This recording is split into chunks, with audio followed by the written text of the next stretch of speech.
Hello and welcome to the show today. I am your host and founder of Heaven to Earth, Susan Fleming, business alignment therapist, equipping kingdom leadership to multiply life without burnout. Don't forget to hit that subscribe button so you don't miss a thing. Well, I am so excited to welcome to the show today Bob and Lauren Hasson. Bob has been in business over 45 years as a painter and then took a detour, we'll get into that, into speaking, consulting, writing. He's also a husband, father, grandfather. And then Lauren is just a cultural catalyst who's really pioneered a relational movement between organizations and entrepreneurs and ministries. And she's also a speaker, writer, and really delivers revelatory teaching with a prophetic edge that equips and empowers people to move in the fullness of who God created them to be. And I am so excited to have both of you on today. This is just such an honor for me. Well, we're honored too. Yeah, we're honored to be here together. It's almost like a date for us. It kind of is. Yeah. We might have a date afterwards. Who knows? Oh, yes. Yeah. Well, I know that y'all have been married 34 years. Is that right? Mm-hmm. 34 years, 4 kids. California. I just want you to know. What? In California, this is huge. Oh, 34 years for California is huge. It's huge everywhere. Thank Huge you. everywhere. Absolutely. Congratulations. Yeah. So 4 kids, 2 grandkids. And I really just want to start with going back to the beginning of like how this partnership happened, how y'all met, how it came to be, and how did you know, right? Everybody asks this question about people that are married. How did you know that y'all were meant to be together? I'm going to say part of that. Okay. So, I hate that question. Like I would ask people as singers, like, how do you know? How do you know? And Bob was my best friend. And at one point I asked him, I said, you know what? I feel stupid. Like I can't figure this out. And I said, like, can you imagine? It's like my best friend. I know it's gonna be my husband. I said, okay, so, Bob, like, does God care? Or is it just up to me and I make a random choice and then he helps me through the choice, right? So like I said, if he cares about other parts of my life, does he care about this part of my life? And so here I am crying on the phone to my friend. Like, I just feel like I'm a loser. I can't figure it out. I went through like 2 hours of Kleenex. And at the very end, it was so sweet. God gave him this prophetic word for me. And he said, I see you as like this green gem, because it's not going to sound good. Okay, I'm desperate. I don't care. Good, bad, just give me something. And he goes, and you're covered in mud. Goes, and God's keeping you hidden. At the right time, God's going to wash the mud away and someone's going to actually find you. And this is the key for people trying to answer that question to really glean, is that he said he will see you for who you are, not who he wants you to be, not who he's trying to create you to be.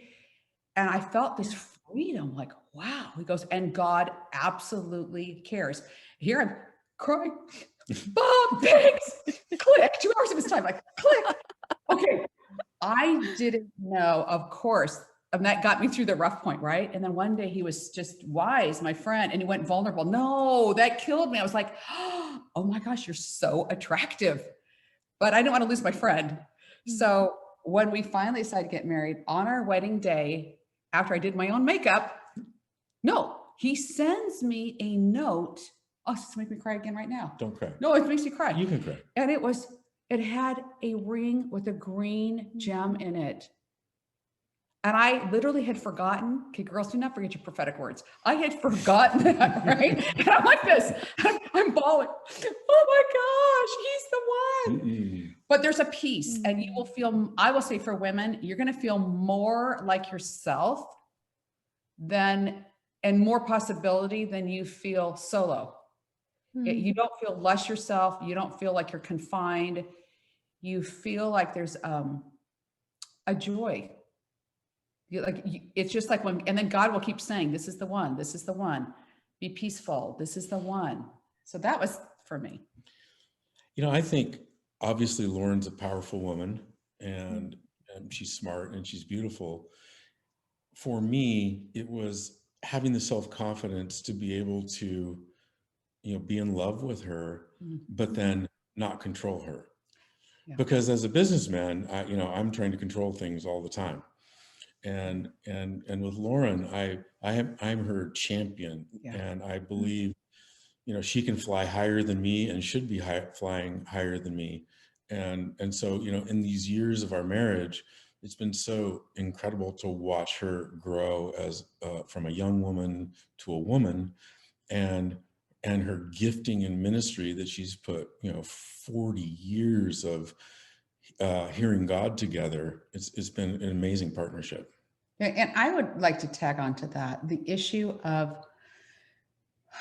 what you'll find is that when someone is really actually looking to God at the top instead of you first, and I don't mean this spiritually to be like a bad, shallow answer, but actually that I knew that I could trust him, and that if we had hard decisions, we would wait. Do we both have peace on it? Does this do? And we still to this day, we will wait till we both feel the same answer. And there were decisions that had they been made, and I feel like he didn't have my best interest at his heart, I wouldn't have made them. And I noticed in your book, one of the issues about freedom, right?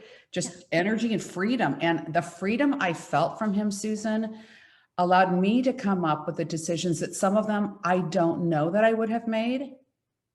But God said, this is going to actually be the right path for you. But I always knew that he had me first instead of what he really wanted. And that's been through, like, early marriage has been through business decisions, hard business decisions.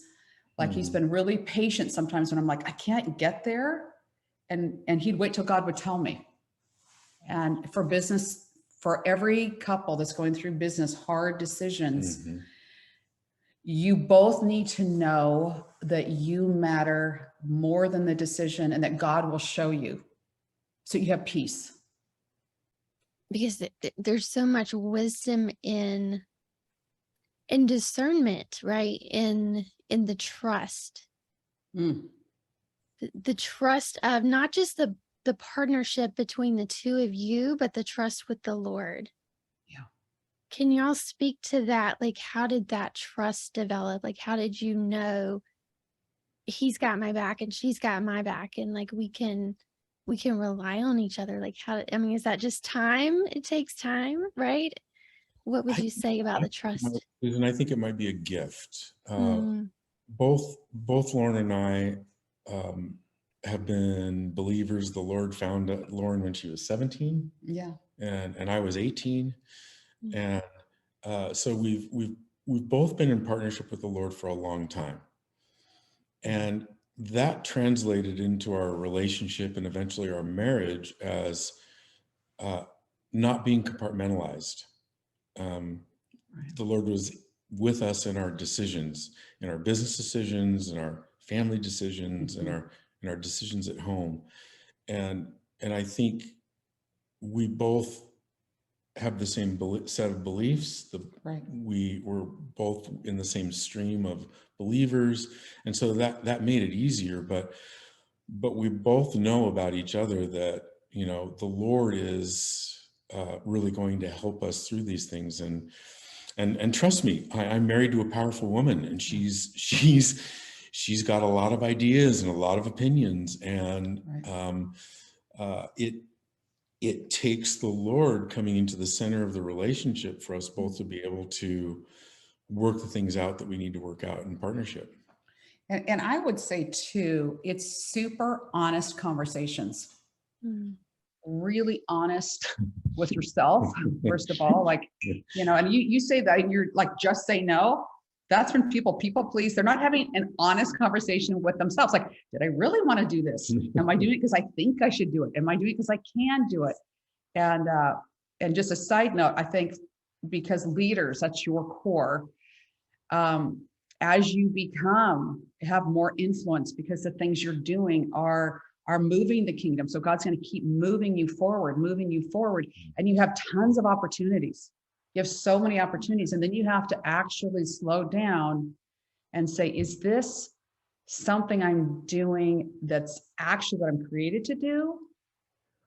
Or is this something I'm doing because it seems like and I'd love to hear your take on that, because it seems like what I could or should do, right? And so those conversations first with yourself and God, it builds your trust.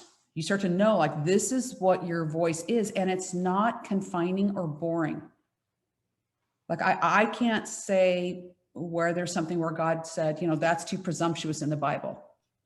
He said, no, it's crazy, but if you trust me, we're going to do it. And so that's something, it's tricky because it's timing, right? Sometimes there's something God's opening, but the timing's not right. And the enemy will try to always go into your trust. But when you have someone that you're both championing each other, like Bob champions me, he'll help me like move outside my box. Well, Lauren, you're really good at this. What about take that step? Reach out to that person, move that forward. And we both have that for each other. And you can feel the heart behind it. You know when you're getting manipulated, and you know when someone's seeing a vision for you and they're going to go after that. So I think the combination between trusting that, knowing you're championing each other, and then you have to keep going back. God, you have something that's so great. I'm going to love it. And you're going to move me forward in that. And that's what gets rid of disappointment, unbelief, discouragement. But I think what Lauren said earlier, the communication, we've been through some really rough times in our marriage and our relationship. Yeah. And at the core, we trust each other. Yeah. At the core, we recognize that we're loved sons and daughters of God in our identities, and that we are for each other, no matter how hairy it gets. Right. And when that does happen, sometimes we go into our separate corners and we wait. Right. But the trust is that in our marriage vows, the most important vow was, she said she would believe the best in me. And I told her the same. I would believe the best in her. Right. And in these situations where issues come up and conflict comes up, I always come back to that part of our vow that's saying, well, she said she was going to believe the best in me. And even though we're disconnected right now, our goal is to come back to connection in our relationship. Right. Yeah, you really got to have that solid foundation. And I have found for me, and maybe you can both speak to this, of that Jesus has to be first, right? God has to be first. So you're not looking to that other person to fill or meet or meet needs for you, fill you in ways that a person just can't, right? Like God has to be number one, has to be the focus for you first, and the focus for the relationship. So what would you say to someone who, let's say it's a woman in business, and I'm going to put this to Bob first, to a woman in business who doesn't have a husband that is championing her and supporting her in her business? That's a great thought and a great question. To me, Lauren and I are covenant people, and we have covenant relationships that span decades with other people. And in business, if business was easy, everyone would be in business and everyone would be doing it. But it's not easy. So if you're a woman and you're alone, what I would recommend is making sure that you're in relationship with people that know you and love you. They don't even have to be in business necessarily, but they have to know you, so that when you come to a crossroads where there's decisions that are sometimes feel like life and death, you can turn to a core group of people. I also believe in having older people speaking into your life, people that have been in business for a longer time, who are able to say, oh, you know what, sweetheart, it's okay. I was there back in 1982 and I thought I was going to die, but I didn't. And the Lord came through, and he's going to come through for you. Mm. We all need Mhm. courage, and people are alone. And so if you're feeling alone, and that's the best way for me to be in Right. really good and deep relationships with people, Right. and find someone who has been there. Yeah. Mm. And I would point it back to you, Susan, because I was looking through some of the things that you're doing, and one of the keys that most people miss and lose is that you talked about having those strong core groups, whether you call it mentorship, whether you call it, but I think you said more peer, which I would relate to. Mhm. That, and you don't hold back in that group. You're authentically you. You're sharing when things are happening. You're sharing insecurities when you need breakthrough.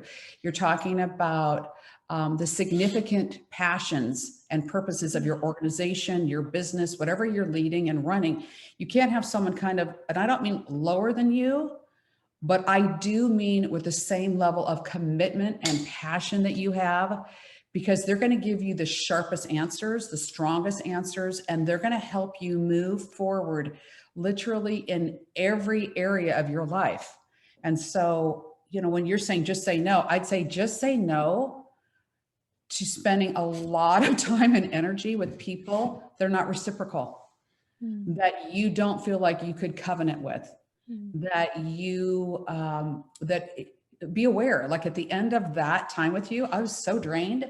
Okay. Yeah. You're going to be drained with life, with people, with things, but on the most intimate level, it's going to be give and take. And so, yes, it is a question. And especially for singles, is that don't wait until you know the person, right? But champion love, look outside the box for answers that might be super uncomfortable, but might press you to something more. And continue to trust. I'm just going to keep going. The word I keep hearing today is just trust. If I give you guys anything, it would be trust that God's not religious or boring, but you have a really great design and he cannot wait to show it to you. And so, if anything comes forward, you're like, I could do it. I don't know. I'm gifted. Okay, sure. No, what are you passionate about?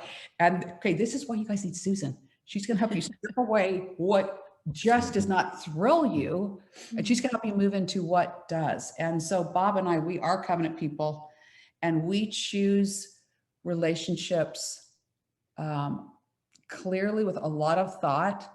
But then once you're in, you're in. Yeah. Once you're in, you're in. And those are the people that are going to really, more than your cause or where you're going. That's a no-brainer. You're already going to end up where God's got you. It's more of joy, contentment, life, purpose, relationship. That's your gold. Mm-hmm. Yes. I mean, relationship is really the core of everything. Yeah. Right? We're created for a relationship. And that primary relationship, again, goes back to God wants that relationship with you. And so when you are in relationship with him, then it's easy to not just prioritize, but I would say, I mean, like for me, I know every morning it's, Lord, what are we doing today? Right. And I've got my calendar out and I'm like, these are the things on my list. Does anything need to be added? Does anything need to come off? Right. So it's not just a say no as in like having boundaries, but for me, it's what is his best? Right. Right. I look at it in terms that I used to look at it very like good and bad, black and white. And he has just shown me it's all good, Susan. It's all good. I made all of it. And you're positioned where I want you to be. Right. So there's a lot of things that are going to come that could be a yes, but I want you to look at good, better, and best. Right. And so that for me, the saying no or saying yes comes to what is his best for me. Right. But you've got to be in relationship with him to do that. Right. And I think to speak to what you were saying about having that core group around you, and the important part of that you mentioned, that I think is the important part, is that you've got to be vulnerable. Yeah. There's got to be the authenticity there, right? You can't get in the group and be like, okay, but I'm going to hold this back, or I'm not going to ask about this thing, I'm not going to talk about this thing or whatever, right? You've got to allow people to speak into your life. And so I would love for either of you or both of you to speak to, how do you find those core people? I think it's scary Mm-hmm. and it's risky. Yeah. Mm-hmm. You don't have a tribe or a core group. Finding one in your place of worship in your church is, a good first place. But let me go back to something that you said about all these good things that are happening. I got to a place in my life where I was really busy and overwhelmed busy, and I didn't know what to do about it. And I read this little scripture. Jesus said, "I do what I see the Father doing." When I read that scripture, I said, but yeah, he didn't have, the schedule I have. He was just walking around and, healing people and talking to people. But I invited Jesus into my schedule and said to him basically what you say every morning, which is this what you have me doing? Mm-hmm. And when people reach out to me, is this something that you want me to do? Mm-hmm. I want to do what I see the Father doing. This is what Lauren and I talk about being in partnership with the Lord, is inviting him into the everydayness. When we were younger, she was raising our 4 kids, and she had this incredible schedule, and I was working, building a business, and at some point she felt abandoned by me because of the amount of time I was spending at work, and we really had to work through that. Yeah. And that takes sometimes decades.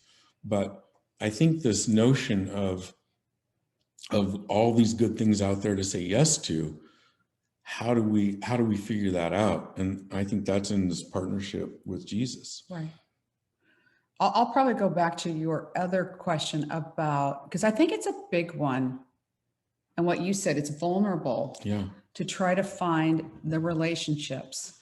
First of all, I know for me, I really ask God for what I need. And I'll take you back to a really young memory when my best friend, we had kids together. I was pregnant with my last baby.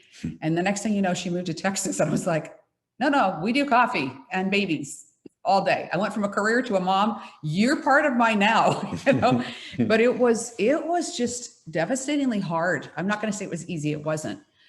But then I just kept talking to God about look, Janny's in Texas. So who do you have here? And I am telling you, it's okay. I felt like I was a guy asking girl on a date. She was an international model. Who knew? She's at my church. She spoke 5 languages. She was a stockbroker. Hey, what are you going to do with a girl that lives in East County with babies? This just did not seem like a fit. But God kind of kept going, well, she's what you've asked me for. Wow. And I remember going hey, Suzanne, I know you're kind of busy, so I would get a babysitter, and, I'd be really happy to drive all the way out to La Jolla and have lunch if you could. Okay, literally, I was that much of a dork. I was just ridiculous. And I was so nervous. God, these guys go through this? And she goes, yeah, okay, yes. And then she ended up saying, what if I make us lunch? We do a picnic. Who does that? But it was important to me. And I think the key is to be so honest with God what you need. And then you have to just put yourself in more environments where you meet people. And I will say, one of the things you feel now that it seems clear to me, I'll feel the Holy Spirit like an energy. I'll feel a connection to the person. Mm-hmm. We'll start talking about where we're going in life. There's different things that will hit, and people are much more vulnerable. We'll both kind of Yeah, I really connect to you when you're speaking about that. I'm gleaning a lot. That was very fascinating to me.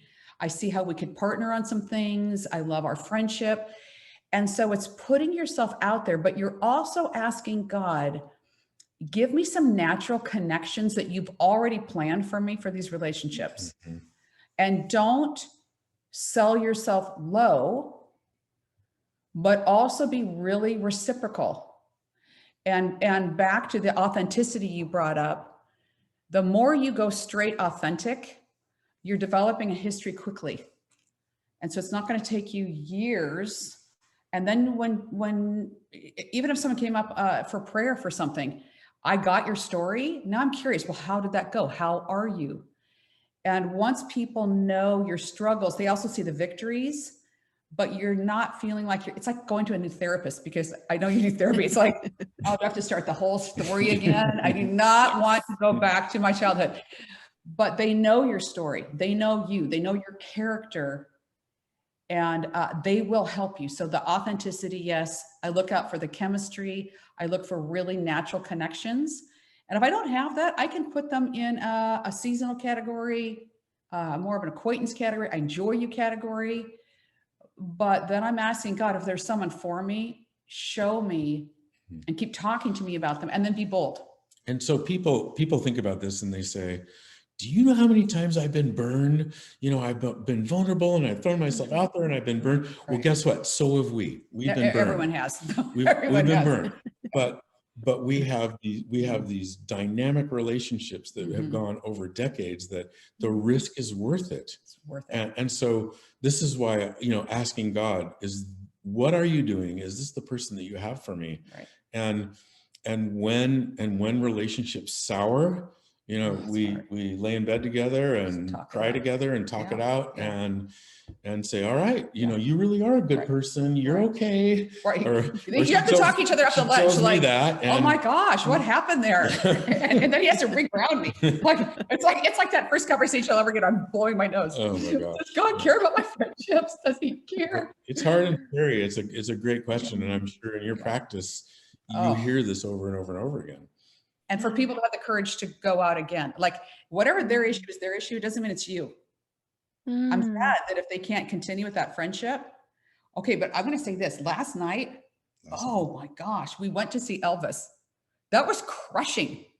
Oh yeah. You're like the most talented, amazing man, but his whole life was just performing. After a certain point, he had a sound. I think he should have been integrating, like he was crossing black and white, get rid of segregation. There was so much on his life, but the relationship he went under was because he was an orphan. The guy was an orphan that managed his life.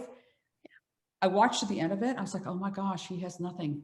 Like he had no relationships, no care, no one that was looking out for him. We walked out of the theater thanking God for each other and for the Lord. I was just like, wow, you gained the whole world and you lost your soul. You lost your wife, your child. Like that was crushing. Yeah. And so just to keep saying, where you go is not as important as the people you go with. That's most important. Yes, absolutely. I totally agree with that. Which kind of leads into where we're going. I want to talk about Bob's little, was it a pivot, a divergence? I'm not really sure, but where you were talking about, I was reading in the book you have out now, Shortcuts, and there was this section where you were talking about, I went from Bob the painter to Bob the, author, speaker, consultant, podcaster, like all these things that I didn't see for myself that other people saw in you and drew out of you. What would you say to someone who has maybe put themselves in this box of, I am my career, right? Like I am a doctor, I'm a lawyer, I am a whatever, fill in the blank, right? That's what I am. And now they're feeling like God is maybe drawing them to something different, but they're dismissing it because they have this idea like, no, that's who I am. So I can't go do this thing over here. I love that question. Yeah. It's a really good question. Lauren always saw things in me she always, going back to believing the best in me, she always saw these things in me, and I didn't believe her. And so I continued on with my life, building my business from starting in a Volkswagen Bug to having a mature business 45 years later. And God breathed on it and blessed it. And we were just so amazed by what God's done and continues to do through the business. But almost 10 years ago, we met who became our closest friends, Danny and Sherry Silk.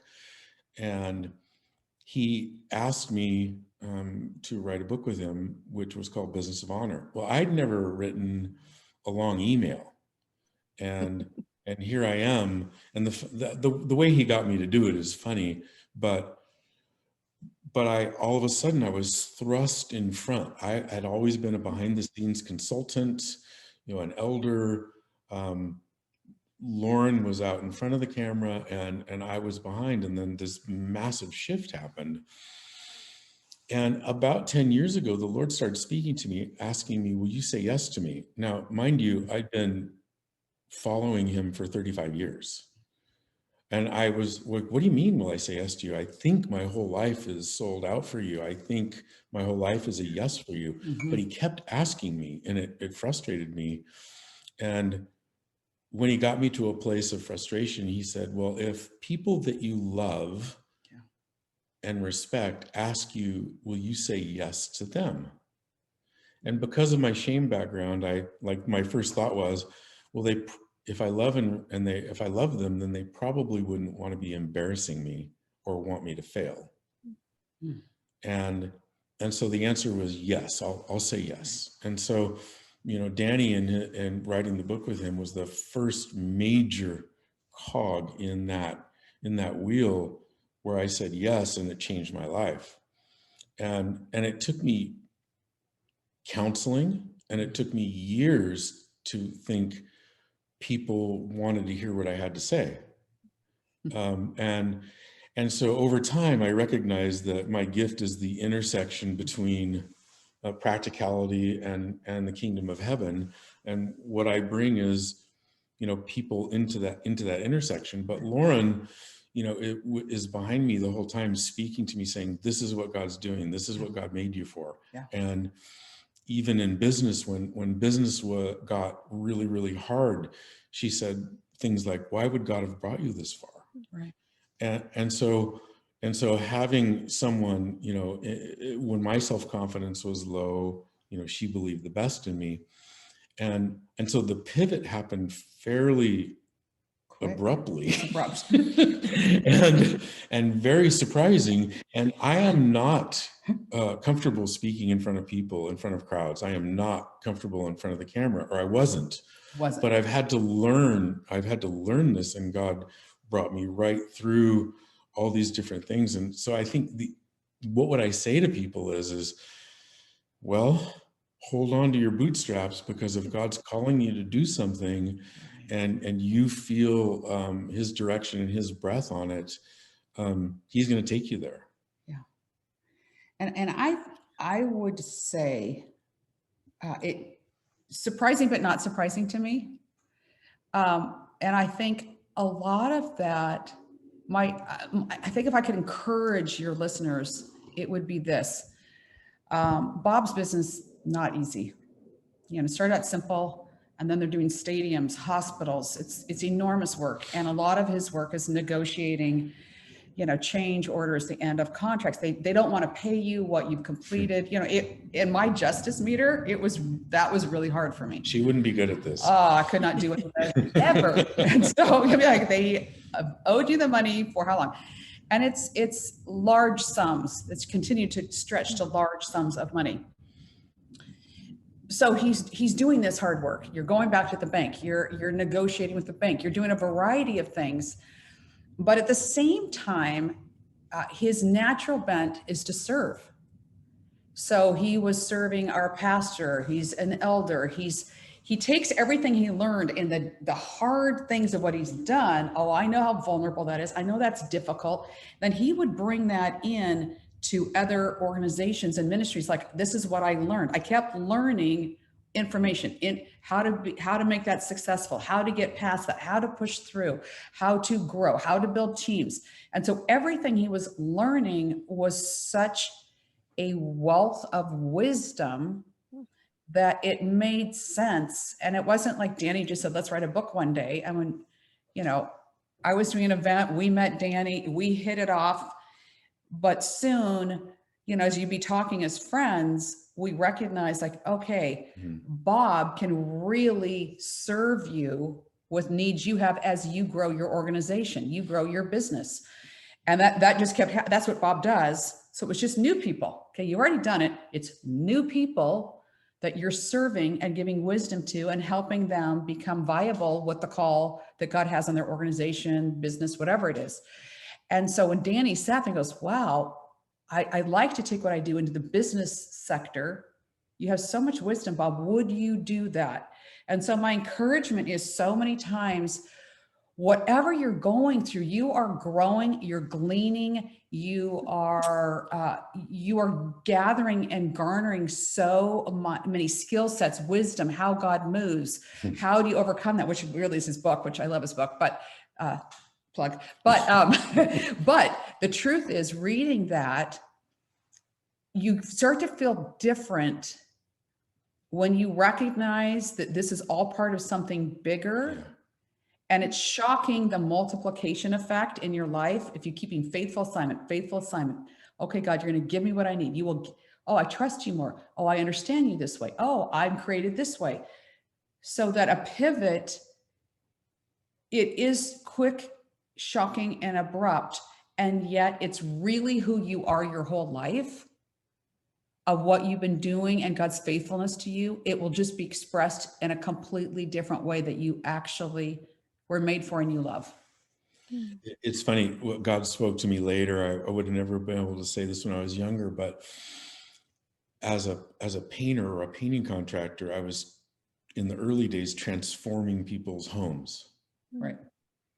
But what God showed me, later, is that I've always been in the transformation business, and really, I am put on this earth to transform people's lives. And so it came through this business where I thought I was, oh, you love your house because now it's not ugly anymore, it's beautiful, or whatever that thing was. So God has a plan, and had a plan for my life and our lives, and he moves through in the most ludicrous ways sometimes.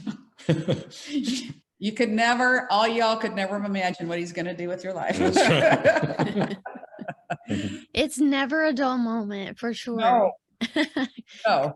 Yeah, God is so adventurous, and I just love the way that he speaks to everyone differently. And I know, Lauren, for you, you really operate highly in your prophetic gifting, and I'm curious to know, how did you really discover what the prophetic was, and how that's kind of evolved for you over the years? I think part of it was, I didn't know I was hearing God when I was young, but I was somewhat lonely. Before I knew God, I'd ride my horse. That was my escape, kind of in the middle of the country, which is now sadly track homes. But I'd feel him. And when he called me into knowing him, it was pretty abrupt. That was my big pivot out of nowhere. And I would sense him. But at one point, I had a friend who was a prophet, Jill Austin. I don't know if you know her. She was a pioneer.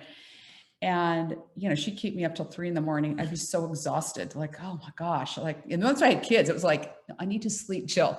But, she was out on the road, and she needed, as that covenant friendship, like, let me share, help me regroup.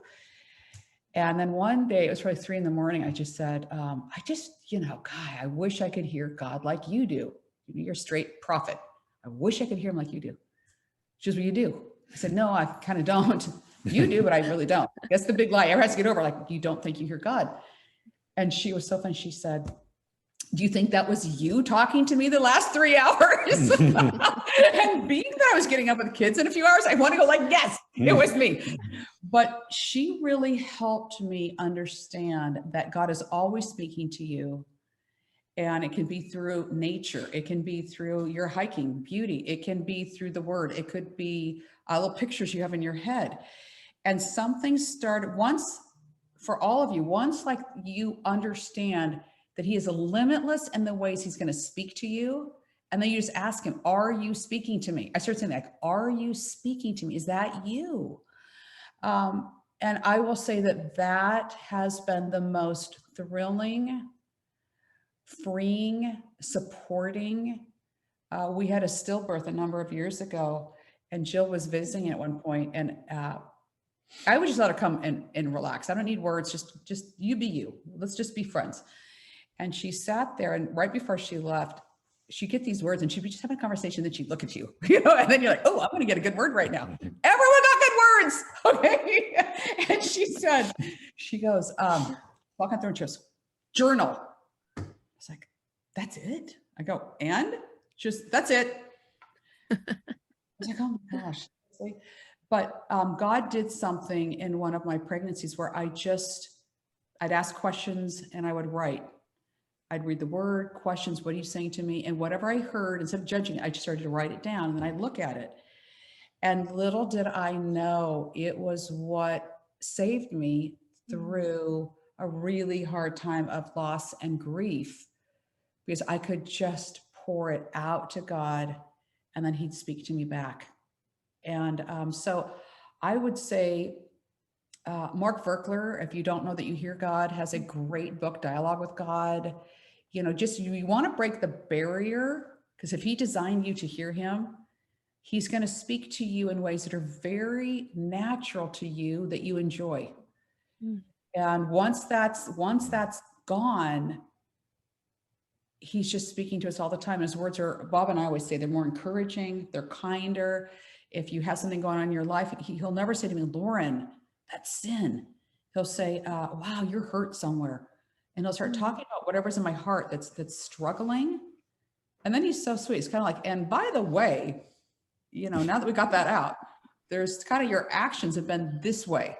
Oh, like, okay, well, and it's like the kindness of God leads to repentance. I don't feel shamed or bad. It's like, oh, I don't want that.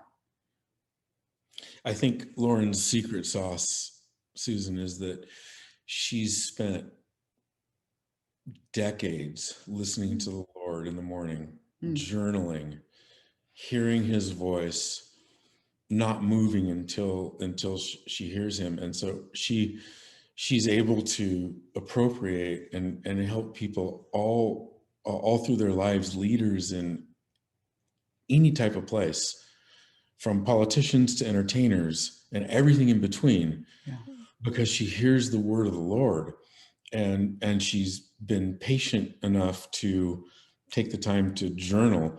And trust me, we have a whole storeroom full of boxes of her journals that she's poured her heart out in. And she always says, come on, Bob, I want you to journal. And I'm like, nope, I am not going to journal. She thinks I'm going to eventually, and maybe, I don't know, maybe I will. But this has been her secret sauce, and hearing God has just been so amazing. But I think part of it, Susan, which you would know, is that, again, I'm going to keep going back to multiplication, is the issue that once you hear him, he'll keep expanding what he's calling you to. And now, God's put on my heart a big call for Southern California, and some initiatives that he's giving me is like this. And I'm not questioning, or I'm not thinking, could I do that? It's like, I see it. I see a blueprint. Who's coming together? Who's going to join in that effort? But you believe him, and you're excited for how, like, I could be a little, wow, that seems like a lot. I like San Diego. Somebody kept expanding it to Cody, to LA. I was like, it seems like a lot. And he goes, I know, but there'll be other people that are championing regions. And so the beauty is, like, once you can trust him. And I tell people, stand on your prophetic words, get them out, print them, declare them back. Thank you, God. And then your mind, because it's his mind, it just keeps expanding. And then you have an assurance. I would put the energy in for a city, because I have the assurance that this is actually what he wants to do. And for some reason, he wants to partner with me. And that makes it exciting. I'm gonna put it back to Bob now, because Bob, Yeah. I mean, you co-authored Wired to Hear, right, with Shawn Bolz. So what would you say is your secret sauce if it's not journaling? What's your what's your secret sauce? Well, I was one of those people, because I'm married to Lauren and I watched this hearing God thing happen all the time, who thought I didn't hear from the Lord. And Shawn is so amazing as a prophet. He demystifies the prophetic into, he uses the language about hearing God. And so, as I worked with him in his organization, he started seeing, how I hear God, which is more, I guess he calls it prophetic wisdom. Yeah. And so, I could be in the midst of talking about, a balance sheet and a profit and loss statement and what cash flow forecasts look like, and hear the Lord and see the Lord in it, and be able to appropriate that in the form of numbers or strategy. And to me, it just seemed like, well, that's just how I think. But to the organizations that I work with, people don't think like that. So I started to recognize that I operate in this prophetic wisdom, and also one of the chapters in Wired to Hear talks about instinct and intuition. Yeah. Now we use as believers, we use the word discernment, which is a lot the same, but there is something to be said about what your gut says, what your instinct says, what your intuition says. And so I operate that way a lot too. Bob, can you answer this? No, I'm taking over your job. Because I think this is key, especially for businessmen. One of the things that is so significant is, see, this with you a couple of things. She's an 8, by the way, in the Enneagram. But is the issue, because I don't think people would understand this as prophecy, but your prophetic wisdom over people, conflict situations where you get really clear. Mm-hmm. I don't get clear. I get more chaotically confused, like what's happening here, and how that serves business people. Think about the term mediation or a mediator. Jesus is the mediates in heaven for us. And I'm able to, in a conflict, even with close friends, to see both sides of the issue and understand what both people are thinking. And I believe that God's given me that ability, and I've been able to solve with, when I say I've been able to solve, the Lord through me has been able to solve some pretty complex situations and business partnerships, and relational issues also, because he's given me the ability to listen. Mm-hmm. So I think listening is a underserved art. Yeah. I love that you brought out how you said, but this is just the way I think. Yes. Because that was me for so many years. I'm like, I don't understand why everybody doesn't see what I see. What's like, it just, and it does. I think so much of it goes back to the art of listening. Well, the unique way that God's created you, Susan, mm-hmm. is unique. And as you're equipping people, the lens that you see and hear God through is different than anybody else. And as is different as Lauren's, and even though hers is more wild, and mine, we're all unique, and God's created it in a unique way. And I thought for a long time, well, why would people even want to listen to me? Because everybody thinks this way. Right. But we don't. We're all unique. Right. And that's why we're put on this earth together, to help each other. The Bible talks about the parts of the body complement the body, and we're all put together to complete each other. Right. And I think that issue with, because you brought up the prophetic, Bob would have that amazing gift of discerning people, situations, wisdom. It's really clear. Like everyone's category gets really clear, and he honors people like, okay, but I hear you're hurt. I see that. That's a problem with that. Okay, what if we move it? And I think what is interesting that I love about what you're doing, Susan, is the fact that, you know, as a wife, I'm not going to say I did not get frustrated. I did. People be like, oh, Bob, I'm going to prophesy for you to now manifest the way we do. I'm like, just calm down. Like, let him be him. But I think what's really significant, Susan, is that, let me do that again in case you missed it.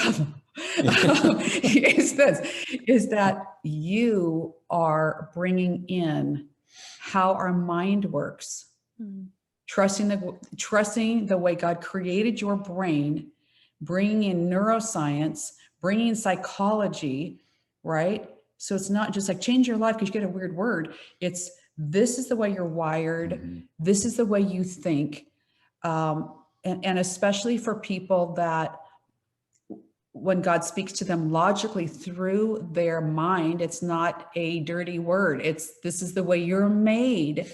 I think that prophetically, you are freeing people up to begin to hear, to trust, to have patterns that are healthy, to recognize when thoughts aren't healthy, which to me, neuroscience, the mind, what you're doing is giving so much grace and freedom to people, to how they operate instead of diminishing it. Thank you for that. Really. You know, and I say that so many of us do what we do because of our own experiences. Right. And that was my experience. I felt like I was so many different dichotomies of, I'm very analytical, but man, my intuition is really strong, right? Right. And it's like, I'm an 8, but I'm really soft-spoken and people don't really know how to take me. There's so many dichotomies in me that I was like, Lord, where do I fit? Right. Yeah. I spend so many years in where do I fit? Wow. And I think it's exactly what you're speaking to, that my message is one of freedom. Because you don't have to fit in a box, because God made you uniquely you. And and there's no shame in whatever that looks like, because like you say, even within the prophetic, you know, I think we have this idea that it looks a certain way. Right. Right. And so for Bob to come and say, I didn't even recognize that's what it was. I didn't recognize that's what it was. Right. That I had that strong, like you said, in this stream, it's called discernment. Over here, it's called intuition. Like whatever area you're in, they have their own word for it. And I was trying to just connect all the dots, you know. And so, yeah, I love that you brought that out, that it's just freeing people up and bringing two things that for so long I think were pitted against each other, science and scripture. Yeah. And now we're seeing so beautifully how not just that they fit together, but they support each other. Yes. I love personally. Yeah. I mean, and that's, I think you're a great bridge, Susan, because I know for me, I'll get a revelation and I'll go like, okay, that's really interesting. Is that my idea? Is that true? And then I'll take it to the word. Okay, that's true. But then when I can find it in neuroscience, I'm floored. Like, wow, that's the way we're wired. This makes complete sense. Yeah. And I think you're such a beautiful bridge between all those different streams. And I think as you, prophets coming out, but I think as you continue to bridge that, as you know, that people will move naturally just from who you are into freedom. Your breakthrough will just make freedom. Like they'll be around you and go like, I feel like my ideas are freer. My thoughts are freer. I feel like I have more options, more ability to dream, to be inspired, to believe God's got something for me. And that's really encouraging. I love that. Yes. Well, and even the word bridge that you kept using, a mutual friend of ours has actually gave me that a couple of weeks ago. He was like, you're bridging these multiple streams of, the church and business, because you're teaching about God's rest, but but you're teaching it in a different place, and you're going to change culture of both, because you're bringing together ministry and business and Right. just that partnership. And I love that you brought that up, because it did. Yeah. That word has meaning. And see, that's a hard intersection to be in, because some people in the church don't understand it. Yeah. And some people in business don't understand it. So you're bringing people to an intersection that you feel alone in. But, I guess what we're saying is that this is a huge intersection that needs to be filled. Yeah. And, where God's taking you is in the right direction. Right. And I think too that, the two of you, because you're both leaders, and you're in business and you're in ministry. And I think I see that so much in the two of you, that overlap of not just the partnership, but the way that your gifts really complement each other, and how y'all work together. How has that been in marriage? Like, how does that show up? Because you're both leaders. Is it different in the home? Is it not? You know what I mean? Like, is that leadership not come out as much when you're at home? Yeah. Yeah, it does. This being secure in who you are in the Lord, for us in our relationship is really, really key. When Lauren trusts me the most is when she knows that I'm secure in my relationship with the Lord. Because as God has grown us through the decades of marriage and business, and our life has gotten more and more complex as we started planning for legacy for our family and for others in our lives' legacy, it does become more complex, and stewardship becomes an issue, where we really do have to trust each other in the things that we're doing, and where our gifts are complementary. The things I'm good at, the things she's good at, we trust each other in. And I think the other thing is the freedom to be not only the sounding board, but the boundary. There's times if I'm writing a lot, I used to just hole up and I just go till I'm done. Just go. I call it, I'm a writing widow. She's a widow. And, but you have to hear that, like, okay, so he's not seen you for a while. I get that. But then I would have to regroup that need to God. Like, okay, retrain my rhythm, which is all about the gamma brainwaves. That was a summer that I had. But let me regroup the way I work. And God would give me this freedom. Like, okay, Lauren, I'd say, just show me when I'm done for the day. And be like, done. No pressure. You guys go do something fun. God had to regulate me for that. And so there's times when, the more demand, the more you're growing and what you're doing, there is a cost. I'm not going to act like there's not, but you have to keep, connecting to the person, to your spouse, and saying, what is the cost? Is it too high? How do we regulate it? How is it sustainable? And you have to be really willing for God to re-navigate it for you, of how it's going to be executed. God's got a plan of how he's going to execute, and staying in a good rhythm with that, I think, is key. And one of the greatest things was Bob he's not a whiner. He doesn't complain. It wasn't like, Lauren, these things you're doing, projects you're working on, events, whatever it would be. He never, it wasn't like, I'm reining you in, but loving. He'd also say, like, you seem tired. Like, you're right. I'm probably pushing too hard. And that's where, you know, you need to take time. What does it look like that refreshes you both? And you must value that. We're both 8s. So you have to value the rest and refresh as much as you do where you're going. We've gotten, Susan, we've gotten into some rhythms in the past couple of years where we go away for 13 or 14 days. It's huge. And we relax and we reset. Yeah. And we used to say, like, how come we're so good on vacations? And then when we come back, you know, here we are in the day-to-day grind and we're not so good.